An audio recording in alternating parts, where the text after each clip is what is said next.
Burak ini berasal dari bahasa Arab. Ya, artinya kilat, adik-adik. Jadi kendaraan itu secepat kilat. Burak itu di mana matanya memandang satu kali dia berlumpang langsung sampai di situ. Kalau dia memandang sini sampai Inobonto, satu kali dia berlumpang, sini Inobonto. Cuma apa? Kedipan mata, so sampai di Inobonto. Tahu Inobonto? Lola. Jadi adik-adik, nah setelah Nabi Muhammad pulang ini dulu ya, Nabi Muhammad menerima perintah sholat. Pulang dari menerima perintah sholat ini, Nabi Muhammad kembali ke Mekah. Banyak orang yang mengatakan Nabi Muhammad ini pembohong. Nabi Muhammad bercerita kepada penduduk Mekah bahwa dia tadi malam di Isra Mi'rajkan oleh Allah dari Masjidil Haram ke Masjidil Aqsa, kemudian naik ke Sidratul Muntaha, bahkan sampai ke Mustawa cuma satu malam. Orang-orang Mekah bilang memang ada pembadusta. Memang engkau pembohong wahai Muhammad. Kenapa adik-adik? Karena saat itu belum ada teknologi seperti sekarang. Padahal sekarang sudah ada pesawat cepat, ya, dari Mekah ke Palestina atau sebaliknya. Karena dulu belum ada teknologi, dianggap semua itu mustahil. Padahal semua itu benar adik-adik. Pak Guru ingin logikakan. Coba contoh. Coba perhatikan, ini penting sekali ini. Supaya mama dan bapak di rumah mau tanya bagaimana suatu Isra Mi'raj. Nah, misalnya, ini Pak Guru udah pakai di baju ini, ada semut di dalam saku. Di baju Pak Guru ini ada semut. Oh, Pak Guru udah pakai di baju ini ada semut. Ustaz udah pakai baju ada semut di dalam saku. Kok dia nggak keluar? Dia banyak terus di sini. Sebentar Pak Guru di Manado pakai baju ini. Terus semut masih di dalam saku, di dalam bupoji. Pulang dari Manado, Pak Guru buka ini baju, gantung di tampang gantungan di rumah. Untuk semut keluar, dia bilang pada teman-teman, kita baru dari Manado. Ternyata begitu ke Bumol, begitu ke Mantos. Dia teman-teman bilang, memang anak putar-putar balik. Memang anak pembohong. Masa anak kecil itu dia mau pergi Manado? Padahal benar toh, karena dia numpang sama Pak Guru, numpang di saku Pak Guru. Karena dia bukan berjalan sendiri, tapi diperjalankan oleh Pak Guru.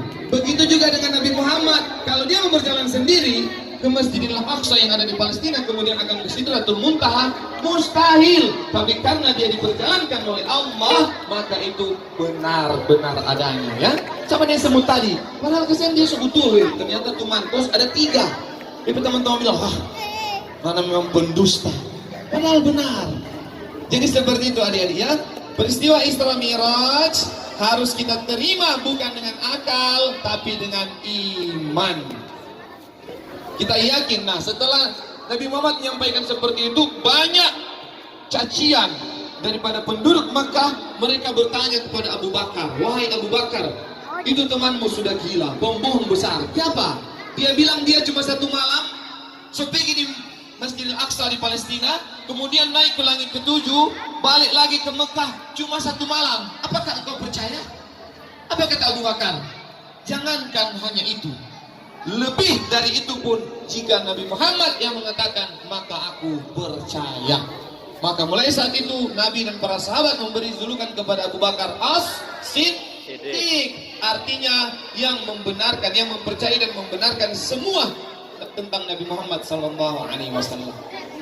Jadi itu tuh arti As-Siddiq, ya, yang mempercayai dan membenarkan semua yang datang dari Nabi Muhammad SAW.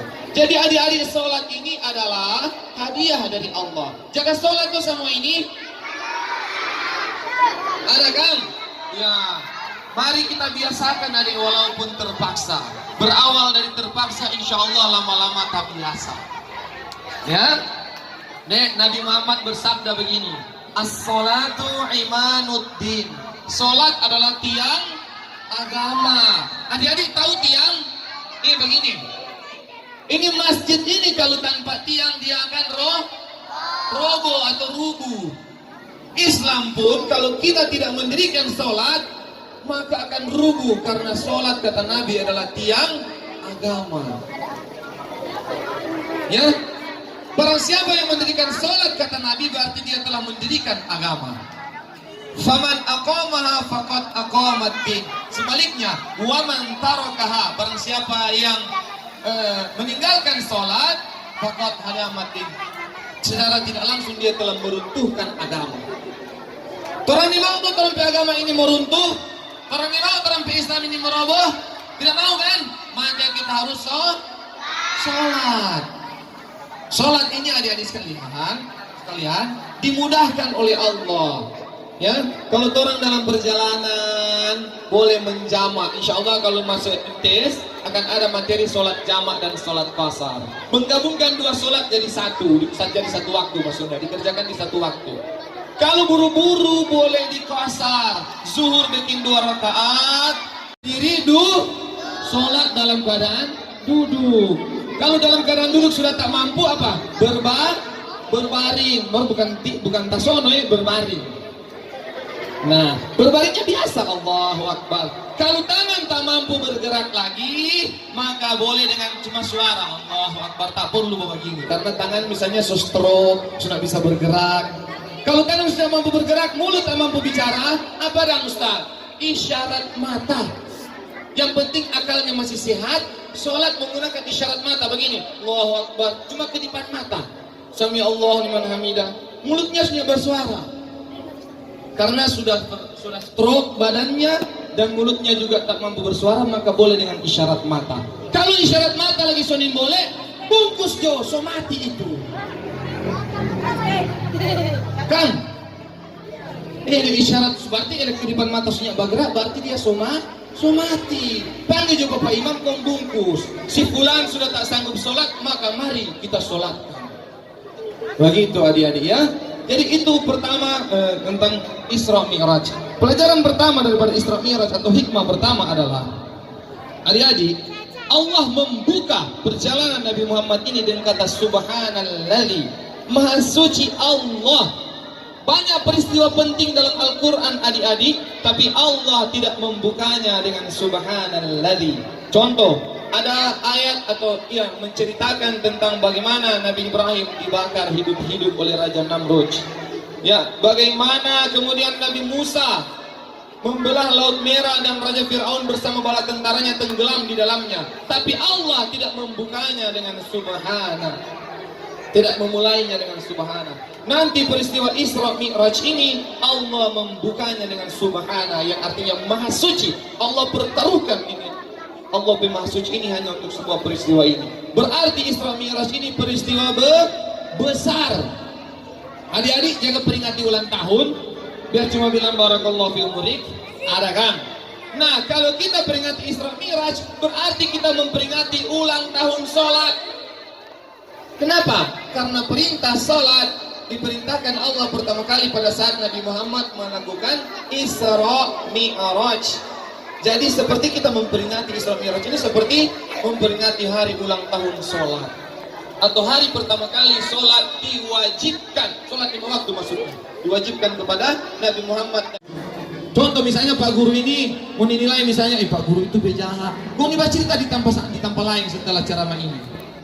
Maka mau pahala ditransfer, dipindahkan kepada Pak Guru karena kalian menzolimi bercerita buruk tentang Pak Guru. Jadi dia mau tuh terus sholat so capek-capek bikin pahala, kemudian cuma dipindahkan kepada orang lain.